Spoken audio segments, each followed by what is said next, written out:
स्वागत है इस डीप डाइव में। आज हम उपलब्ध स्रोतों के आधार पर योगी आदित्यनाथ के राजनीतिक सफर को समझने की कोशिश कर रहे हैं। एक हिंदू साधु से उत्तर प्रदेश, जैसे आप जानते हैं, इतने बड़े राज्य के मुख्यमंत्री बनने तक का उनका सफर। हाँ, और ये स्रोत जो है वो दिखाते हैं कि कैसे उनकी जो आध्यात्मिक पहचान है और राजनैतिक महत्वाकांक्षा वो मतलब शुरू से ही कहीं ना कहीं जुड़ी हुई लगती हैं। बिल्कुल। और एक खास बात जो इन स्रोतों से निकल के आती है वो है उनका एक अपना राजनीतिक ब्रांड, जिसमें हिंदुत्व की विचारधारा है और साथ में एक सख्त प्रशासक की छवि भी। सही कहा। तो इस डीप डाइव का मिशन यही है कि उनके उदय, उनकी शासन शैली और जो 2022 की एक बड़ी चुनावी जीत थी उसके पीछे के जो भी जटिल फैक्टर्स स्रोत बताते हैं उनको थोड़ा खंगालें जी। तो चलिए शुरू करते हैं उनके शुरुआती सफर से, अजय सिंह बिष्ट से योगी आदित्यनाथ बनने तक का। गणित के छात्र थे, फिर साधु बने, अयोध्या आंदोलन में भी भागीदारी रही। हाँ, और फिर 1994 में गोरखनाथ मठ के जो महंत थे अवैधनाथ, उन्होंने इन्हें अपना उत्तराधिकारी चुन लिया। और ये गोरखनाथ मठ ये सिर्फ एक मंदिर तो नहीं है जैसा स्रोत बताते हैं, इसका तो अपना एक राजनीतिक इतिहास भी है। हाँ बिल्कुल, ये सिर्फ एक धार्मिक स्थल नहीं है, सदियों पुराना राजनीतिक इतिहास है इसका। स्रोत बताते हैं कि महंत दिग्विजयनाथ वो तो 1930s के दशक से ही राजनीति में सक्रिय थे। अच्छा जी। और 1949 का जो राम जन्मभूमि आंदोलन था उसमें भी उनकी भूमिका बताई जाती है। तो आदित्यनाथ को कह सकते हैं एक तैयार राजनीतिक मंच मिला। और एक तरह की योद्धा शक्ति वाली विरासत भी। सही। और इसी मंच का इस्तेमाल करके वो 1998 में सिर्फ 26 साल की उम्र में सांसद बने, सबसे युवा थे उस वक्त। और फिर गोरखपुर से तो लगातार जीतते रहे, 5 बार है ना? जी हाँ, 5 बार।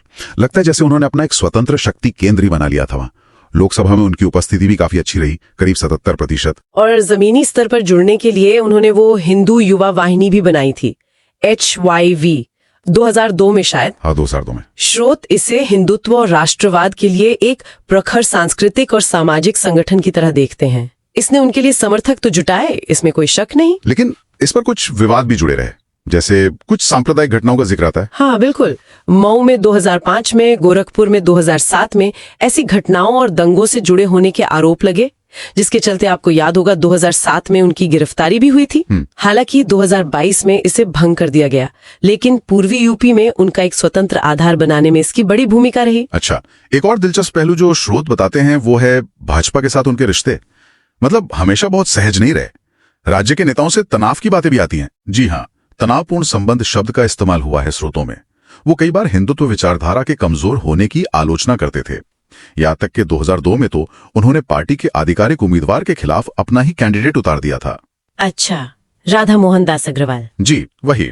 लेकिन इस सब के बावजूद वो भाजपा और RSS के लिए एक मूल्यवान स्टार प्रचारक भी बने रहे। ये थोड़ा विरोधाभासी लगता है, पर शायद उनकी अपनी हिंदुत्व छवि और जमीनी पकड़ का चुनावी महत्व था।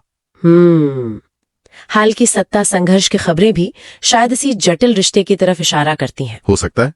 फिर आया 2017, भाजपा की बड़ी जीत हुई और वो मुख्यमंत्री बन गए। ये काफी अप्रत्याशित था, क्योंकि जीत तो कानून व्यवस्था और भ्रष्टाचार विरोध के मुद्दे पर हुई थी। हाँ, उनका चयन वाकई चौंकाने वाला था। स्रोत इशारा करते हैं कि शायद उनकी लोकप्रियता को भुनाने की कोशिश थी, और साथ ही जाति संतुलन के लिए 2 उप मुख्यमंत्री भी बनाए गए, दिनेश शर्मा और केशव प्रसाद मौर्य। लेकिन यहाँ भी एक विरोधाभास है। स्रोत बताते हैं कि उनके खुद के कथित आपराधिक रिकॉर्ड पर सवाल उठे, जो भ्रष्टाचार विरोधी संदेश से थोड़ा अलग था। जी, ये बात भी उठाई गई। तो मुख्यमंत्री बनने के बाद उनकी शासन शैली कैसी रही?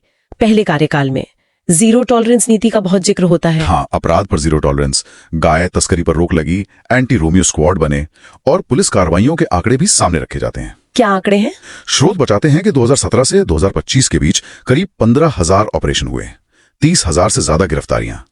लेकिन इसी के साथ विवाद भी जुड़े। विवाद किस तरह के? इन्हीं कार्रवाइयों के दौरान 200 से ज्यादा कथित एनकाउंटर हत्याएं हुई और करीब 9,400 अपराधी पैर में गोली लगने से घायल हुए।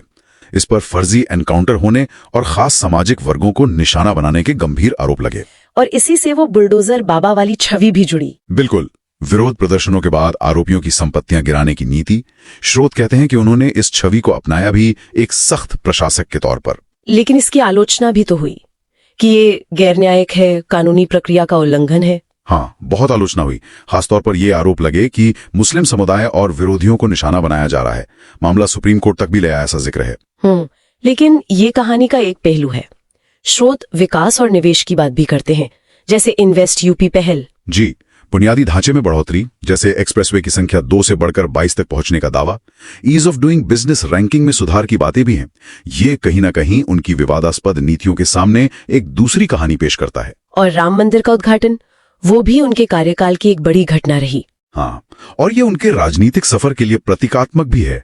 अयोध्या आंदोलन से उनकी शुरुआत हुई थी और ये मटका भी एक पुराना प्रोजेक्ट था। जैसा हमने बात की, महंत दिग्विजयनाथ ने 1949 में शुरू किया था। अब बात करते हैं 2022 के चुनाव की। वो ऐतिहासिक पुनर्निर्वाचन था। जी। पहले मुख्यमंत्री बने जो अपना कार्यकाल पूरा करके दोबारा जीते। जी। सीटें भले ही कुछ कम हुई, 312 से घटकर 255 पर आ गई, लेकिन वोट शेयर बढ़ गया, 39.7% से 41.3% हो गया। अब ये जीत कैसे हुई? स्रोत क्या बताते हैं?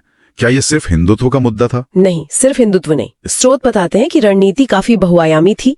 एक तो कल्याणकारी योजनाओं के लाभार्थी, जिन्हें लाभार्थी कहा गया, उनको साधने में सफलता मिली। अच्छा। दूसरा, जातिगत समीकरणों का बहुत सूक्ष्म प्रबंधन किया गया। मतलब गैर यादव ओबीसी और गैर जाटव दलितों को जोड़ने की कोशिश हुई। और हिंदुत्व वाले मुद्दे, अयोध्या, मथुरा, बुलडोजर, हाँ, वो प्रतीक भी बने रहे, लेकिन साथ में विकास और सुशासन का नैरेटिव भी लगातार चलाया गया।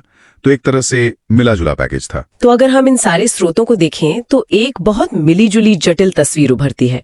एक तरफ हिंदुत्व विचारक वाली छवि है, हाँ, भगवा वस्त्र, उनके बयानों पर लगने वाले सांप्रदायिक होने के आरोप, और दूसरी तरफ एक नो नॉनसेंस प्रशासक की छवि।